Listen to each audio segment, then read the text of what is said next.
Bonjour, ici Sébastien d'actualité-dvd.com et aujourd'hui, je vais vous parler de 6 titres disponibles en octobre ou en novembre chez Imavision.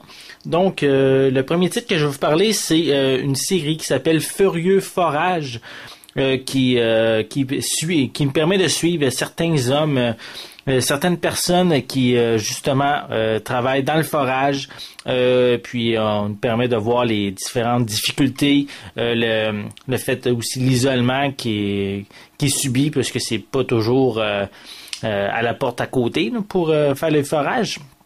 Donc on les suit.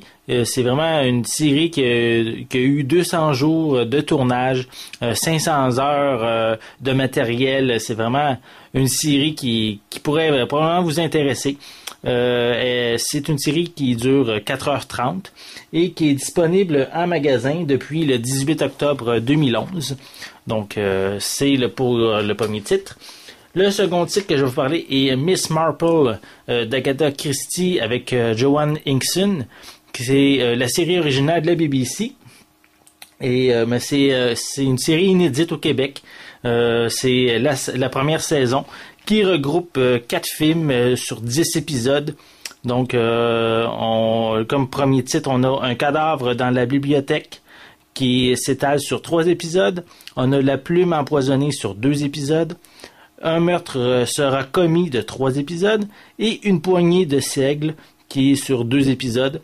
Donc, on retrouve Miss Marple dans ses enquêtes pour justement élucider certains problèmes. Donc, si vous aimez les enquêtes, c'est probablement une série qui pourrait vous intéresser. Parlant d'enquête, je vais vous parler également du coffret toujours de Agatha Christie, soit Hercule Poirot, le 10e coffret, qui regroupe 4 films, soit Madame McGinty est morte, Le chat et les pigeons, La troisième fille et Rendez-vous avec la mort. Donc, il y a déjà la critique du coffret neuf sur le site, donc je vous invite à le consulter pour peut-être vous donner déjà une idée du coffret neuf.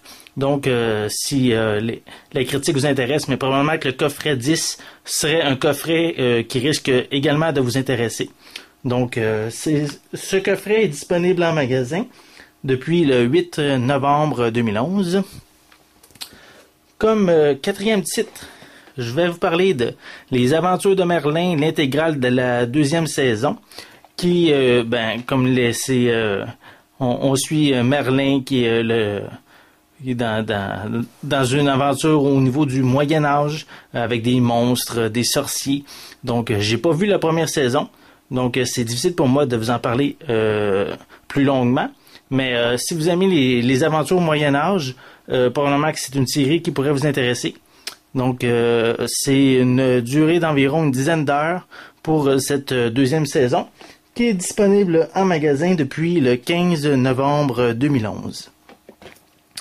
Comme 5e titre, je vous parle du film Bac et Bottine de la collection Contes pour tous, un film d'André Melançon, avec entre autres Maï Paiement, Raymond Legault et également Harry Marciano, France Arbour et André Pelletier. Donc c'est vraiment un classique des Contes pour tous, qui avec Maï Paiement qui est ici si je me souviens bien dans son premier rôle. Donc c'est une nouvelle édition, une édition d'anniversaire. Si je me souviens bien, c'est le 25e anniversaire de Bac et Bottine. Donc c'est un film qui est sorti en magasin. Attendez, je vais reprendre mes notes, excusez-moi. Le 8 novembre 2011. Donc, c'est un classique québécois qui vaut vraiment la peine de visionner, qui est vraiment un très bon classique, quoi, pour les jeunes. C'est vraiment un très bon film. Et on termine avec le coffret, le film Les Schtroumpfs, la flûte à 6 Schtroumpfs, qui est, si je me souviens bien, c'est le premier film qui a été tourné de la série avec les petits personnages bleus. Donc, c'est un film qui permet au personnage de Joanne Éperlouis de rencontrer pour la première fois les Schtroumpfs, qui doivent qui doivent créer une flûte pour les aider. Donc c'est un film d'une durée de 70 minutes et qui est disponible en magasin dès le 22 novembre 2011. Donc c'est un classique des Schtroumpfs que vous pouvez maintenant vous procurer. Et je peux aussi mentionner que les coffrets 1 et 2 des Schtroumpfs sont également disponibles par Imavision, qui sont déjà en magasin. Donc, c'est également peut-être d'autres sites qui pourraient vous intéresser. Donc, c'était Sébastien. Je vous remercie et je vous souhaite un bon visionnement.